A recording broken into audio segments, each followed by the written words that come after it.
Hey guys, it's Matt from IGN Wii, and I'm here to answer the question, should you buy Resident Evil 4 for Nintendo's new console? Simply, to the point, the answer is yes. And I state that knowing full well that this is a game that's been out for 2 years on GameCube, PlayStation 2, and recently the PC platform. So if you fall into that camp of users who've, played it before and beaten it, maybe gone through everything, well, I still recommend picking this version up, and I'll tell you why.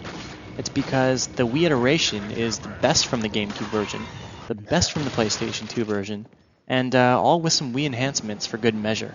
Really, this is the collector's edition, and it comes to Wii at a bargain price. The core game itself hasn't really changed since we first saw it on GameCube. As Leon S. Kennedy, you arrive in a European village and find that it is pretty much saturated by crazed villagers out to murder you in the most violent ways imaginable. Some games take forever to get started, but that's not the case with RE4. Within a matter of about a minute, you're running for your life, and rarely, honestly, rarely does this title let up. Through the course of the 15-plus hour game, you will encounter a wide number of enemies and environments. Basically everything from atmospheric villages to graveyards to mansions to castles, all of them filled with a variety of creatures including zombie-like villagers, ogre-like beasts, even an underwater monster or two. The atmosphere was great in 2005 when the title first came out, and it still holds true today. It's creepy, it's frightening, and when you're on the run from these things, which you often are, you will be scared, you really will be. The game features really great pacing, so when you think you're getting bored with an environment, you find yourself in a new one, and that just keeps happening over and over again. RE4's graphics were at the cutting edge on GameCube, but that's not exactly the case on Wii. And don't get me wrong either, I still think this game looks really good. In fact, the art style in particular still impresses. Your jaw will drop at some points. The creature designs, the level designs, they're pretty fantastic, even today. With the arrival of the next-gen systems, though, and the introduction of high-definition graphics, we've all come to expect a richer, greater level in detail, particularly when applied to texture resolution. And that is just not happening in RE4. When you walk up to an environment and look closely at, say, doors and windows or even characters, you're going to see some blur, and there's just no getting around that. It's unfortunate.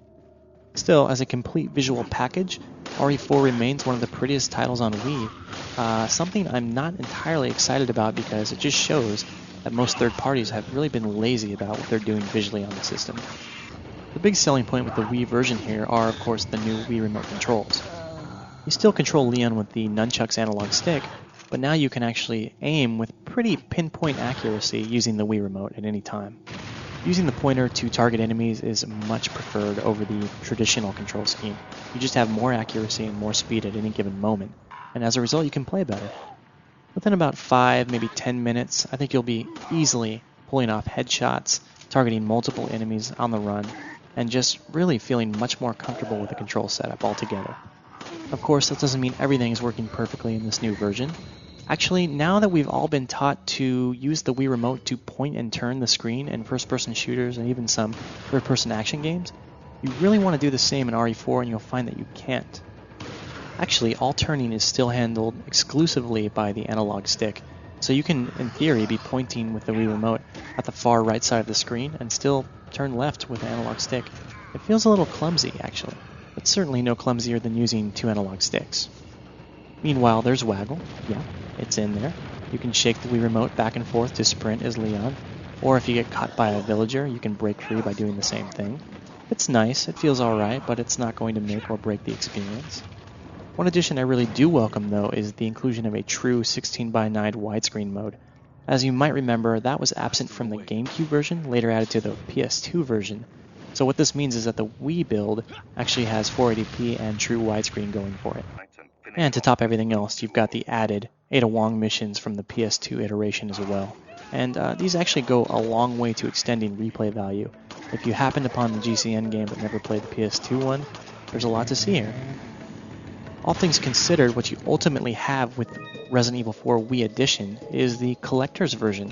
Like I said, it is the ultimate. It's the culmination of the past games, with some added Wii functionality thrown in that actually improves the experience. You get all this, meanwhile, for that $29.99 bargain bin price point.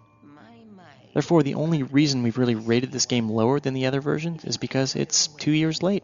That's it. So if you've never played it, this is a masterpiece of a game. I highly recommend you pick it up. we've given it a 9.0 and an Editor's Choice Award on IGN Week. Check it out.